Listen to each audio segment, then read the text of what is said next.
रायबरेली के ऐसे शख्सियत के साथ है जो पहचान के मोहताज नहीं है, क्योंकि वो उत्तर प्रदेश सरकार में मंत्री भी हैं और साथ ही साथ रायबरेली में खास नाम से पहचान भी है। दिनेश प्रताप सिंह जी हमारे साथ हैं। सर, बहुत बहुत स्वागत है आपका इंडिया न्यूज में। आपका भी वर्षा जी, खूब शुभकामनाएं। सर, अगर आपके जीवन की शुरुआत से बात करें तो शायद रायबरेली का एक इतिहास रहा है आपके साथ। कैसे राजनीति की शुरुआत हुई और क्या क्या खास चीजें रही जब आप राजनीति में आए? क्या मोड़ रहा था राजनीति में आने का? देखिए, मैंने राजनीतिक जीवन जीने का सपना कभी नहीं देखा था। गांव के सामान्य किसान घर में जन्म लेकर के अपनी खेती किसानी परिवार का संचालन माँ बाप के हाथ बटाना, ऐसे मेरे जीवन की शुरुआत थी। अचानक कुछ घटनाएं घर में होती हैं, परिवार में होती हैं, जिनके कारण मुझे गांव से निकल करके शहर से निकल करके राजधानी तक आना जाना पड़ा, जिसके कारण लोगों के बीच में आया, संपर्क में आया और फिर धीरे धीरे ख्वाहिश हुई कि हम भी राजनीति करें और मैं उसी क्षेत्र में धीरे धीरे करके आज इस मुकाम तक पहुंचा। सर, आपने कहा कि आप कभी राजनीति में आने के बारे में सोचा नहीं था। 4 पार्टियों में आप रहे, समाजवादी पार्टी, बसपा, कांग्रेस और अभी आप बीजेपी में हैं। इन चारों पार्टियों में अंतर क्या रहा है आपके कार्यकाल का और कैसे आपने इन चारों पार्टियों को देखा है? जीवन में अनुभव का बड़ा महत्व होता है। कई बार ये हमारी डिस्क्रेडिट भी है कि मैंने एक पार्टी में रहने के साथ साथ दूसरे दल ज्वाइन किए, दूसरे दल छोड़ करके तीसरा। सामाजिक रूप से यह हमारी डिस्क्रेडिट कहेंगे, लेकिन कभी कभी जब लगता है कि मुझे आपके सवाल के हिसाब से मुझे कंपेयर करना है कि कौन सी पार्टी अच्छी रही है, तो मुझे अनुभव चूंकि चारों पार्टियों का है, इसलिए मैं बेहतर कंपेयर कर सकता हूं कि चूंकि भारतीय जनता पार्टी अपनी भारत की माटी, भारत की संस्कार संस्कृति के साथ राजनीति करती है, जनता की सेवा करती है और फिर सम्मान पाती है। लेकिन दूसरे दलों के द्वारा ऐसा कोई काम नहीं किया गया आज तक के इतिहास में जो भारतीय संस्कार संस्कृति, भारत के मूल्यों को संरक्षण करने और उनका संवर्धन करने, आने वाली पीढ़ियों तक उसको अंतरित करने, हमारी संस्कृति अक्षुण्ण रहे, ऐसे प्रयास जब आप देखेंगे तो कभी नहीं किसी राजनीतिक दल के द्वारा किए गए। अंग्रेज हमारे यहाँ आए थे, उन्होंने एक बात कही थी, बांटो राज करो, डिवाइड एंड रूल की पॉलिसी। ऐसे ही लोग समाज को बांट बांट करके अपने हित में, अपनी पार्टी के हित में काम कर रहे हैं। चाहे वो समाजवादी पार्टी उत्तर प्रदेश में सक्रिय राजनीति में है, उनका भी समाजवादी पार्टी और आज समाजवादी पीडीए पार्टी अपने हित के कारण जिसे समाजवादी कहा गया, समाजवादी जैसे नाम लेते हो, ऐसे परिलक्षित होता है, परिभाषित होता है ये सब कि हम सबकी बात कर रहे हैं। लेकिन जब पीडी आ जाता है, उसके साथ जोड़ दिया गया, तो उसके साथ आ जाता है कि कुछ कुछ जैसा उनकी परिभाषा है, मुझे उस पर कुछ नहीं करना, पिछड़ा, दलित, अल्पसंख्यक। फिर हम महसूस करते हैं क्या हमारे भारत में केवल पिछड़ा, दलित, अल्पसंख्यक ही है? क्या पिछड़े दलितों में क्या भारतीय संस्कार संस्कृति नहीं चाहते हैं? ऐसा लोगों का मानना है कि वो बांटो और राज करो की नीति के आधार पर कर रहे हैं। वहीं जब भारतीय जनता पार्टी का विषय आता है, सबका साथ सबका विकास। मेरी रायबरेली में अब तक जितने भी भारतीय जनता पार्टी के जिलाध्यक्ष हुए हैं, वर्तमान में भारतीय जनता पार्टी के जिलाध्यक्ष आदरणीय श्री बुद्धिलाल पासी जी हैं। इसके पहले रामदेव पाल जी थे, उसके पहले दिलीप यादव थे, उसके पहले पशुपत शंकर वाजपेयी जी थे, उसके पहले आरबी सिंह जी थे। अगर हम कहते हैं कि हमारे प्रधानमंत्री जी सबका साथ सबका विकास की बात करते हैं, तो ये फाउंडेशन है। अपने आप दिखता है कि सबका साथ सबका विकास का काम कर रहे हैं और अखिलेश यादव जी सचमुच पीडीए मतलब पिछड़ा, दलित, अल्पसंख्यकों को भी धोखा दे रहे हैं। ना वो पिछड़े के हैं, ना दलितों के हैं, ना अल्पसंख्यकों के हैं। आप बता दिए केवल एक परिवार के भीतर की पार्टी है, एक आंगन में जन्म लिया, उसी आंगन में आज भी है, 5 सांसद उनके यहाँ है, एक चौखट के भीतर है और न जाने कितने पदों पर हैं। मुझे गर्व है कि मोदी जी के आंगन में सिर्फ मोदी जी हैं, अमित शाह के आंगन में सिर्फ अमित शाह जी हैं, योगी जी के आंगन में सिर्फ योगी जी हैं, और इनके घरों में सब तरह से फैला हुआ, जैसे लगता है कि इनकी राजनीतिक दल की उत्पत्ति जन सेवा नहीं है, सिर्फ सैफे सेवा अथवा एक जाति की सेवा अथवा एक धर्म की सेवा के नाम पर ही बनी हुई पार्टी है। तो मैं समझता हूं ये अंतर भारतीय जनता पार्टी और अन्य दलों में है। ऐसे ही अगर हम तुलना करें तो हमारी दल का मात्र संगठन है राष्ट्रीय स्वयंसेवक संघ। मुझे गर्व है कि मैंने उसे समझा। 15 साल का स्वयंसेवक अपने घर से जब निकलता है, सेवा की देहरी पार करता है, तो कहता है मैं ना शादी करूंगा, ना घर बनाऊंगा, ना बच्चे पैदा करूंगा, ना जमीन खरीदूंगा, ना प्रधान बनूंगा, ना विधायक बनूंगा, ना सांसद बनूंगा, रोटी मांग मांग कर खाऊंगा, अगर कुछ भी जीवन में कर पाऊंगा तो राष्ट्र बनाऊंगा। ये हमारे राष्ट्रीय स्वयंसेवक संघ, जो हमारा मातृ संगठन है, जिसकी फाउंडेशन पर भारतीय जनता पार्टी आज विशाल भवन के रूप में पूरी दुनिया में पहचान बना चुकी है, तो ऐसी पार्टी हमारी है। दूसरी तरफ एक पार्टी है जो दिल्ली में राज कर रही है, जिसके युवराज कम से कम माह में 15 दिन उनको देश के बाहर की मिट्टी, देश के बाहर के लोग, देश के बाहर की आबोहवा जब तक ना देख लें तब तक उनको भारत की माटी की सुगंध अच्छी नहीं लगती, भारत के लोगों के स्वरूप उनको अच्छे नहीं लगते। उनको बाहर जाना बहुत अच्छा लगता है। कितने दिन जाते हैं सब कोई जानता है। अभी 20 दिन लापता रहे, हमारे रायबरेली से सांसद हैं। मैं कह सकता हूं कि 3 पीढ़ियां हमारे रायबरेली में उनकी राज कर चुकी हैं। अब तक लोगों ने प्राइम मिनिस्टर देखे हैं, लेकिन रायबरेली की पावन माटी के लोगों ने सुपर प्राइम मिनिस्टर भी देखा है। और उस सुपर प्राइम मिनिस्टर के भाव क्या हैं? कल्पना करिए, हमारे यहां जब ईद बकरीद होती है, राहुल गांधी, प्रियंका गांधी, सोनिया गांधी टोपी पहनेंगे और घुटने के बल बैठ जाएंगे। जब होली, दिवाली, दशहरा आएगा तो किसी का नमस्ते नहीं लेंगे, माथे पर तिलक नहीं लगा सकते, हाथ में कलावा नहीं बांध सकते। कभी वोट की राजनीति के लिए कुर्ते के ऊपर से जनेऊ पहन लेते हैं, लेकिन उन्हें पता नहीं कि जनेऊ इधर होता है कि इधर होता है, ये भी उनको पता नहीं है। तो कुल मिला के छलावा करने के अलावा उन लोगों के पास कोई विषय नहीं है। जनता की सेवा का एक कोई ऐसा उदाहरण नहीं दिखता है जिससे ऐसा महसूस होता हो कि कांग्रेस और समाजवादी पार्टी लोगों की सेवा के लिए बनी हुई पार्टियां हैं। ऐसा लगता है एक प्राइवेट लिमिटेड कंपनी के रूप में गांधी नेहरू खानदान की एक पार्टी है, जिसमें 3 सांसद, वो भी एक ही चौखट के भीतर आज भी हैं। सर, ये भाषा तो आप तब कह रहे हैं जब आप बीजेपी में हैं, आप बीजेपी की तारीफ कर रहे हैं। 2004 से आपने समाजवादी पार्टी ज्वाइन की थी जब शुरुआत हुई थी। आज भी आपका समाजवादी पार्टी से कनेक्शन माना जाता है, आप उनकी शादियों में भी जाती हैं उसी तरीके से, रिश्ता तो वैसा ही है आपका। अभी भी आपके ही विपक्ष के लोग कहते हैं कि उम्मीद लगाइए, शायद अगर समाजवादी पार्टी की सरकार आती है तो एक बार फिर दिनेश सिंह उनके साथ नजर आएंगे। ये लोगों का कहना हो सकता है। अगर मैं रायबरेली की माटी में जन्मा हूं, रायबरेली के लोगों के साथ जिया हूं, तो उनके साथ मोह होना किसी भी व्यक्ति का मतलब किसी भी व्यक्ति की आदत हो सकती है, किसी भी व्यक्ति के मन के भाव हो सकते हैं जिसके साथ जीता है व्यक्ति। मैंने बसपा के लोगों के साथ भी थोड़े दिन जिया, समाजवादी पार्टी के साथ बहुत ज्यादा दिन तक जिया, कांग्रेस के साथ भी थोड़ा कम जिया, लेकिन कांग्रेस और समाजवादी पार्टी से ज्यादा मैं भारतीय जनता पार्टी के लोगों के साथ जिया।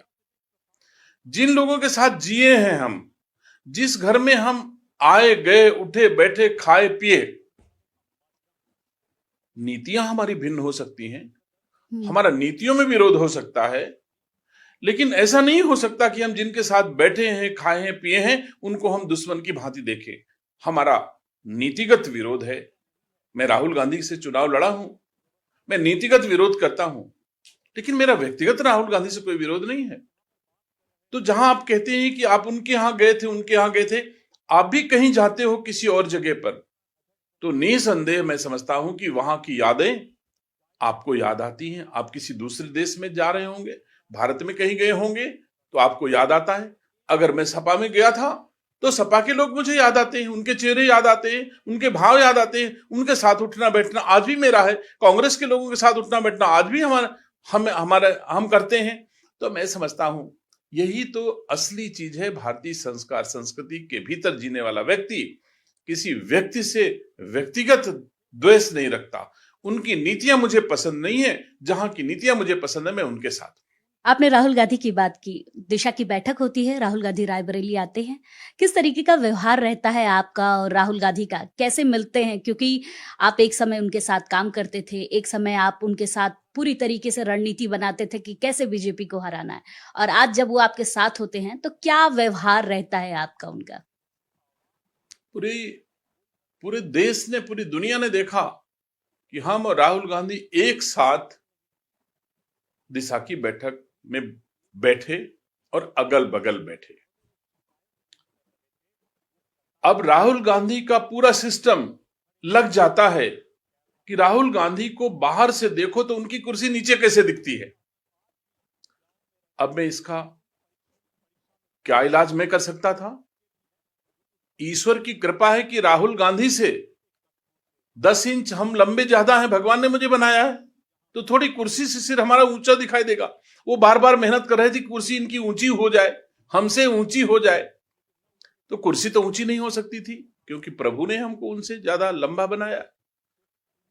ऐसे कारण जो है मुझे अच्छे नहीं लगते थे कि इसका क्या कारण है। कोई लंबाई से लंबा नहीं होता, कद से आप सांसद हो और मैं विधायक हूं, आप वैसे भी बड़े हो अगर आप महसूस करो बड़प्पन तो, लेकिन इसमें बड़प्पन नहीं दिखता था। उनको कुर्सी को नोचे ले रहे थे और बढ़े कैसे बढ़ जाए, दिनेश सिंह के सिर से ऊपर चली जाए, कैसे हो सकती थी।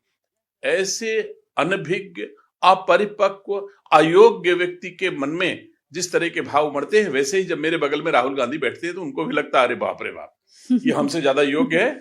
और पूरे देश ने सुना। वो जब जाते हैं दिशा की बैठक में तो दिशा की बैठक की चर्चा वो कम करते हैं क्योंकि उनको जानकारी नहीं दिशा क्या है।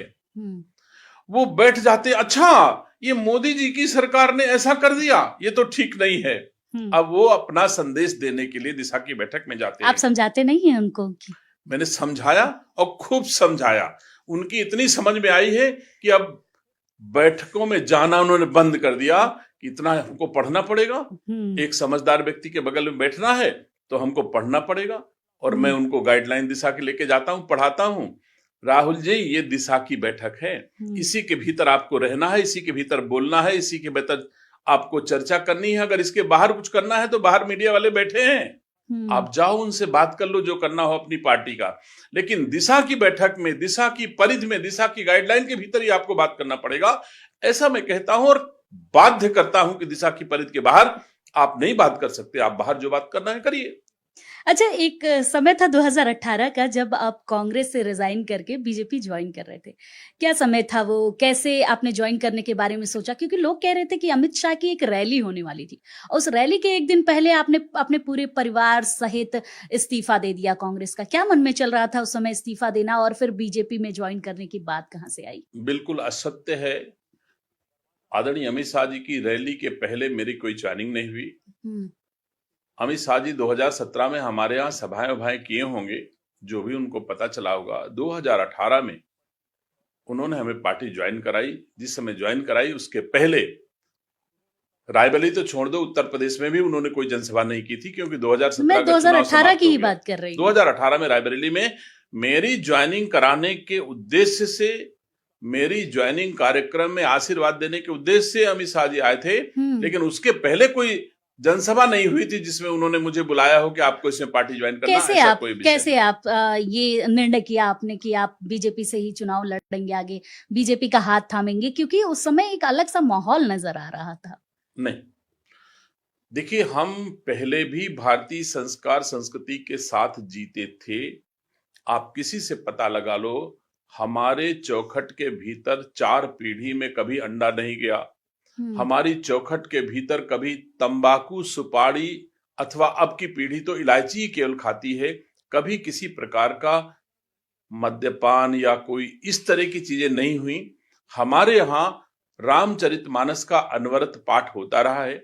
हमारे गुरु आदरणीय श्री रामभद्राचार्य जी प्रत्येक वर्ष एक बार उनका आगमन होता था, जब वो एक बड़ा बड़ा 3 दिन, 8 दिन, 9 दिन की भगवत कथा या राम कथा कहते थे। तो हम पूरे परिवार जो है भारतीय संस्कार संस्कृति सनातन धर्म को जीते थे। तो मुझे लगा, क्योंकि मैं रायबरेली का था, रायबरेली में किसी भी किसान के घर में बेटा जन्मेगा तो पहले कांग्रेस को देखता है। वहां कांग्रेस की राज हुआ करती थी, लंबे अरसे से रायबरेली में कांग्रेस किया। तो हम लोग क्या कर सकते थे, कांग्रेस में रहते या कांग्रेस के विपक्ष में रहते, तब भारतीय जनता पार्टी उतना रायबरेली में महत्वपूर्ण नहीं थी, पूरे देश के लिए महत्वपूर्ण थी। लेकिन हम लोगों ने नहीं जाना उस समय कि भारतीय संस्कार संस्कृति की पोषक हमारी भारतीय जनता पार्टी है, और जब जाना तो मैंने भारतीय जनता पार्टी को अपनाकर और उसमें आज सेवा कर रहा हूं। आप तो कह रहे हैं 4 पीढ़ियां आपकी कभी एक इलायची नहीं खाई, तो उनकी सेवा कैसे करते थे जो बिना मांस के रहते ही नहीं है? आप ही लोग बहुत बड़ी बड़ी बातें कहते हुए नजर आते हैं। अब ये व्यक्तिगत चला जाएगा ना, हाँ, इस वजह से नहीं कहना चाहता हूं, लेकिन ये सही है कि गांधी परिवार का कोई भी नागरिक इस भारत में किसी भी प्रकार का जो भी मांसाहार है, जो कोई नहीं खाता होगा, वो गांधी परिवार खाता है। तो आप सेवा कैसे करते थे? मैं कहां सेवा कर रहा था? हाँ। खाना उनका काम है, खाते वो क्या थे, हमसे क्या लेना देना। सेवा करने की बात थी। पार्टी में बहुत लोग ऐसे हैं जो शाकाहारी हैं, बहुत ऐसे लोग हैं मांसाहारी हैं। हमारी पार्टी में बहुत लोग मांसाहारी होंगे, उनके यहाँ उनके जिस राज्य से आते होंगे, जिन क्षेत्र से आते होंगे, वहां की परिस्थितियां ऐसी होंगी कि वहां लोग मांसाहार का उपयोग लेकिन अपनी पार्टी के युवराज का ख्याल रखना तो हर कोई चाहता है ना। उस समय आपके पार्टी के वो युवराज थे। हाँ, गांधी नेहरू खानदान में पैदा होने के कारण युवराज थे। जनता की भावनाओं और जनता के आदर के कारण वो युवराज कभी नहीं थे। वो अपनी पार्टी की बेहतर सेवा भी कभी नहीं कर पाए, वो राज्य के लोगों की कभी भी सेवा नहीं कर पाए। अभी करंटली एक विषय चल रहा है, सब कोई जानता, लोकसभा चल रही है। अगर आपके अंदर क्षमता और योग्यता होती तो लोकसभा में उन विषयों को उठाते। आप सड़क पे बैठते हो, प्रधानमंत्री के यहां जाकर के बैठ जाते हो। आप मुझे बताइए, जिस विषय को उठाने के लिए जनता ने आपको सांसद चुना, जिस विषय को उठाने के लिए नेता प्रतिपक्ष के रूप में आप स्थापित हो, आप उस विषय को सदन में तो नहीं उठा पा रहे हो। इसका मतलब सदन में उठाने की क्षमता नहीं है। आप एक अयोग्य सांसद हो, एक आप अयोग्य प्रतिपक्ष के नेता हो। एक्सीडेंटली आपको पद मिल गया, परिस्थिति जन्य कारणों से आपको मिल गया, और उसका उपयोग आप नहीं कर पा रहे हो। विपक्ष में भी कैसे रहा जाता है ये भी राहुल गांधी जी नहीं जानते, इसलिए जनता भविष्य में उनको विपक्ष में भी रहने का मौका। तो वही बात हो गई कि अभी मुद्दा उठ रहा था एथेनॉल का, और लगातार कहीं ना कहीं नितिन गडकरी जवाब दे रहे थे, लेकिन पेट्रोल मंत्री तो हरदीप पुरी थे। एथेनॉल को लेकर भी आपसे पूछूंगी, क्या है? बहुत सारे सरकार में हर मंत्री हर विभाग के बारे में बता सकता है, उसको संवैधानिक अधिकार है, कोई पारंपरिक अधिकार की बात नहीं करता हूं। एक सदन के भीतर नेता संसदीय कार्य मंत्री होते हैं, जो सभी विभागों के सवालों के जवाब सांसदों और विधायकों के सदनों में देते हैं। तो दे सकते हैं। कोई भी मंत्री किसी भी मंत्री के प्रतिनिधि के तौर पर उनके विभागों की योजनाएं चाहे जनता के बीच में कहना हो और चाहे सदन में कहना हो, कहने का अधिकार ये गलत कहां से हो गया कि नड्डा जी क्यों मिलने चले गए? अच्छा दिनेश जी, कौन सी गाड़ी है आपके पास? कौन कौन सी गाड़ी है आपके पास अभी? मेरे पास एक भी गाड़ी नहीं है। हाँ। मैं सरकारी गाड़ी जो रायबरेली की जनता के माध्यम से सेवा करने के बदले मुझे मिली है, एक फॉर्च्यूनर गाड़ी मुझे सरकार के द्वारा दी गई है, डीजल से चलने वाली। उसी गाड़ी से मैं सदैव चलता हूं। कभी भी किसी ने भी मुझे किसी और गाड़ी पे चलते कभी नहीं देखा होगा। और जब मैं मंत्री नहीं था उसके पहले जो मुझे परिवार ने मुझे गाड़ी दी थी मैं उस पे चलता हूं। लेकिन परिवार में तो मेरे बहुत नाम सारी गाड़ियां हैं। मेरे नाम कोई गाड़ी आज तक नहीं है, मेरे नाम कोई घर द्वार नहीं है, मेरे नाम कोई इस धरती पर अकाउंट नहीं है। सिर्फ एक अकाउंट है विधानसभा के भीतर, जिसमें विधानसभा से संबंधित तमाम कार्य निष्पादित होते हैं, चाहे हमारी वेतनाना हो चाहे कुछ और हो। सिर्फ एक अकाउंट मेरा इस धरती पर है, पूरे भारत की धरती पर कह रहा हूं, सिर्फ एक अकाउंट है, वो भी हमारा विधानसभा के सचिवालय में है। मेरे पास न कोई बैंक बैलेंस है, ना मेरे पास कोई मैं कंपनी है, ना कंपनी का मालिक हूं, ना किसी कंपनी में पार्टनर हूं। तो मतलब आप पेट्रोल से चलने वाली गाड़ियां नहीं है आपके पास, साफ बात है। मैं कह तो रहा हूं कि मेरे पास डीजल से चलने वाली एक गाड़ी है जिसमें मैं चलता हूं। अच्छा, तो सवाल तो उसी से रिलेटेड है कि एथेनॉल को लेकर लगातार अब सरकार घेरी जा रही है कि पेट्रोल में जिस तरीके से एथेनॉल को मिक्स किया जा रहा है, ये जनता लगातार गुहार लगा रही है कि हमारी गाड़ियां सर खराब हो रही हैं, सरकार क्यों नहीं कोई कदम उठा रही है, क्यों इस तरीके से लगातार ये सारी चीजें करती नजर आ रही है। ऐसे नरेटिव जो सेट किए जा रहे हैं वो वही लोग सेट कर रहे हैं, जनता के नकारे हुए लोग। मेरे पास भी पेट्रोल गाड़ी है। जनता ने जिनको चौराहे पर दौड़ा के भगा दिया, सत्ता में स्थान नहीं दिया, वो ऐसे नरेटिव सेट कर रहे हैं। मैं कह रहा हूं, अगर हम डीजल और पेट्रोल आयात करते हैं, दूसरे देशों पर निर्भरता हमारी है, और अगर ये निर्भरता कम हो जाए, अपने भारत में बने हुए ईंधन का उपयोग अगर हमारे नागरिक करने लग जाएं, तो इसमें गुनाह क्या है? एथेनॉल हमारे भारत का बना हुआ ईंधन है, जो अगर हमारी गाड़ियों में चल सकता है, और अगर चलाया जाता है, हो सकता है किसी गाड़ी में कोई, मैं तकनीकी जानकारी इसके बारे में नहीं रखता हूं, अगर थोड़ी बहुत चूक भी हो रही होगी, हो सकता है गाड़ी हो, तो उसको भी बनाएंगे। हमारे ऐसे इंजीनियर्स हैं, हमारे ऐसे वैज्ञानिक हैं जो इस पर शोध करेंगे, और शोध करके अगर एथेनॉल किसी गाड़ी को हानि पहुंचा रहा होगा, तो उसमें जिस तरह से परिवर्तन की आवश्यकता होगी, हमारे भारत के लोग परिवर्तित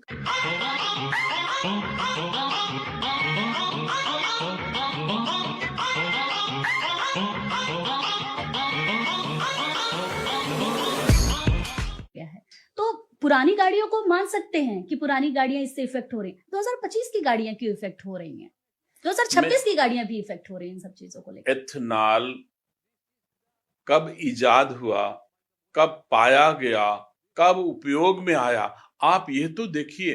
तब आया जब हम दूसरे देशों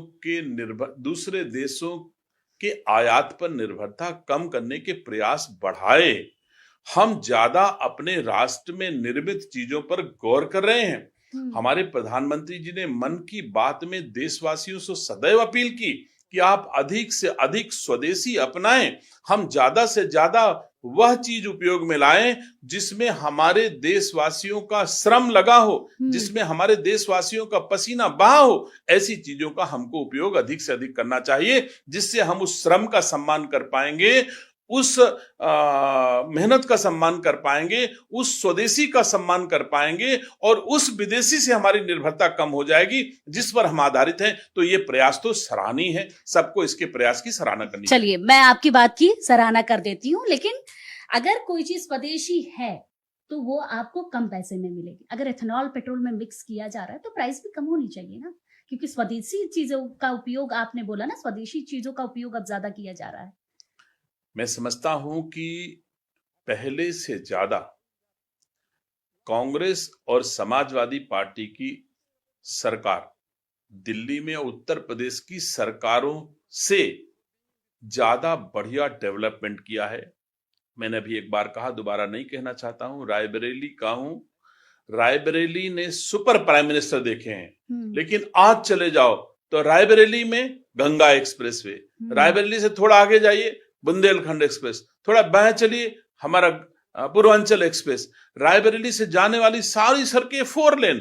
आप मुझे बताइए, अगर हम भारत के नागरिकों का पैसा सुरक्षित न होता, विदेशी बैंकों में जमा करने वाली कांग्रेस की प्रवृत्ति अथवा उस घोटाले की, 2G घोटाला, 3G घोटाला, जीजाजी घोटाला, घोटाले दर घोटाले की सरकार होती, तो इतने एक्सप्रेसवे हम ना बना पाते। तो आज की तारीख में जनता की गाढ़ी कमाई का पैसा जनता के विकास में खर्च हो रहा है।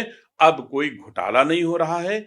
हमारे मोदी जी की सरकार इतने वर्षों की हो चुकी है और योगी जी की सरकार एक लीख कालिक की किसी सरकार पर नहीं लगी, जबकि कोई सरकार ऐसी नहीं है। आज बच्चे गुमराह किए गए जरूर, लेकिन मुझे गर्व है उत्तर प्रदेश में जब कोई नौजवान नौकरी के लिए किसी भी विभाग में आवेदन करता था तो मंत्रियों के यहाँ रजिस्टर होते थे। उस रजिस्टर में जिसका नाम लिख गया, चाहे वो 5 नंबर पाए और उसको नौकरी मिल जाती थी। और जिसने बीबी का जेवर बेच करके मंत्री के रजिस्टर में नाम नहीं लिखवाया, उसको चाहे 99 नंबर मिले, वो फेल हो जाता था, नौकरी नहीं मिलती थी। तो आज उत्तर प्रदेश में नौजवानों के लिए, चाहे वो जिस दल का व्यक्ति हो, चाहे जिस जाति का व्यक्ति हो, निष्पक्ष रूप से सबको हमारी सरकार अवसर दे रही है। ईमानदारी के साथ ही आइए और जो सेवा में पात्र होगा, जो योग्य होगा, चाहे वो अनुसेवक का बेटा हो, चाहे मिनिस्टर का बेटा हो, कोई भेदभाव नहीं है। योग्यता के आधार पर हमारे यहाँ नौकरी दी जाती है। ये क्या जो बच्चों को गुमराह कर रहे हैं, इनके कालखंड में क्या क्या पाप होते थे आपको पता है? रसोई गैस का एक कनेक्शन कितने में बिकता था? ये बेचने वाले लोग, छोटी छोटी चीजों को बेचा जाता था। नौकरी तो खुलेआम बेची जाती थी। एक एक जिले से हजार हजार लोग पुलिस में पर्चियों पर भर्ती हो जाते थे। ये पर्ची आ गई श्री फला की, ये पर्ची आ गई श्री फला की, ये पर्ची आ गई श्री फला के, सब भर्ती हो गए।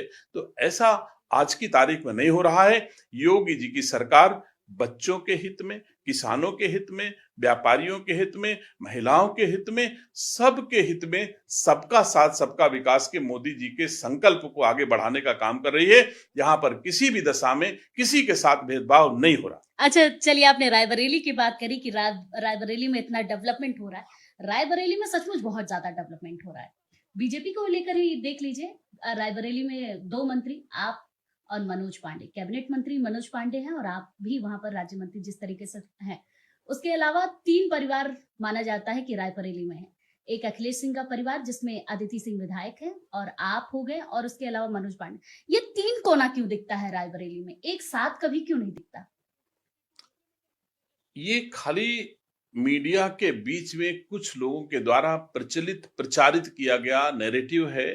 हम सब लोग हर कार्यक्रम में, जो भी भारतीय जनता पार्टी के कार्यक्रम केंद्रीकृत होते हैं, जहां सबको एक साथ बैठना होता है तो सभी एक साथ बैठते हैं। और जहां कहना होता है तुमको ऊंचाहार में काम करना है, तुमको सदर में काम करना है, तुमको हरचंदपुर में काम करना है, तब अलग अलग काम करते हैं। और जब बुलाते हैं कि सबको इकट्ठा पूरे जिले के यहाँ होना है, तो सारे जिले के लोग इकट्ठा होते हैं। बेवजह नैरेटिव सेट करके सरकार को बदनाम करने का, पार्टी को बदनाम करने का विपक्ष का फैसला हो सकता है। हम लोग सब लोग एक मिलकर के भारतीय जनता पार्टी को मजबूत बनाने के उद्देश्य से काम कर रहे हैं। किसी के बीच में कोई मतभेद नहीं है।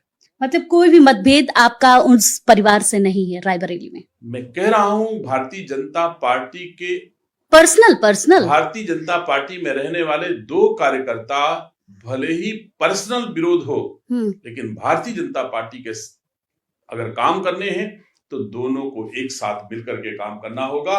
और हम पूरी रायबरेली के लोग, मन में किसी के मतभेद होगा, लेकिन भारतीय जनता पार्टी के लिए हम लोग इकट्ठा होकर के काम करते हैं। मनोज पांडे को लेकर भी कहा जाता है कि अक्सर आप लोगों का मतभेद देखने को मिल जाता है सड़कों पर भी। आप लोग कभी एक साथ उस तरीके से नजर नहीं आते? कैबिनेट मंत्री जब भी कभी आवश्यकता पड़ेगी, हम लोग सब लोग एक साथ दिखेंगे, भारतीय जनता पार्टी के लिए काम करते हुए दिखेंगे। और पहले भी जब जरूरत भारतीय जनता पार्टी की रही तो हम लोग सब लोग एक साथ दिखे हैं। ये केवल विपक्ष का नैरेटिव मैं बार बार कह रहा हूं। किसी को बदनाम करने के लिए ऐसी चीज कही जाती है, लेकिन कभी कोई ऐसा विषय नहीं है कि हम जो लोग भी भारतीय जनता पार्टी के कार्यकर्ता हैं, भारतीय जनता पार्टी में काम करते हैं, तो भारतीय जनता पार्टी के लिए एक साथ खड़े होकर के काम करने में किसी को कोई गुरेज नहीं। तो मतलब लगता है आने वाला जो 27 का चुनाव है वो फिर से एक बार बदलाव नजर आएगा, क्योंकि जिस रायबरेली की सीट की हम बातचीत कर रहे हैं वो रायबरेली की सीट अक्सर कांग्रेस के लिए जानी जाती है। अभी भी सांसद उसके कांग्रेस के ही है। कभी नहीं, कांग्रेस के बारे में रायबरेली कभी जानी जाती रही होगी। आज की तारीख में रायबरेली में कांग्रेस का कुछ नहीं है। कांग्रेस के पास जो कुछ है वो दूसरे दलों से उधार लिया हुआ कटोरा लेकर के राहुल गांधी, प्रियंका गांधी मांगने दूसरे दलों की चौखट पे गए और उस कटोरे में कुछ 4-5 लोगों ने मिलकर के दे दिया। वही राहुल गांधी के पास आज है। राहुल गांधी की मेहनत का रायबरेली में कुछ नहीं है। रायबरेली में कांग्रेस नाम की कोई चीज नहीं है। रायबरेली में सब 6 विधानसभा में 2027 में कमल खिलेगा, आप देख लीजिए। चलिए बहुत बहुत धन्यवाद, दिनेश जी हमारे साथ थे।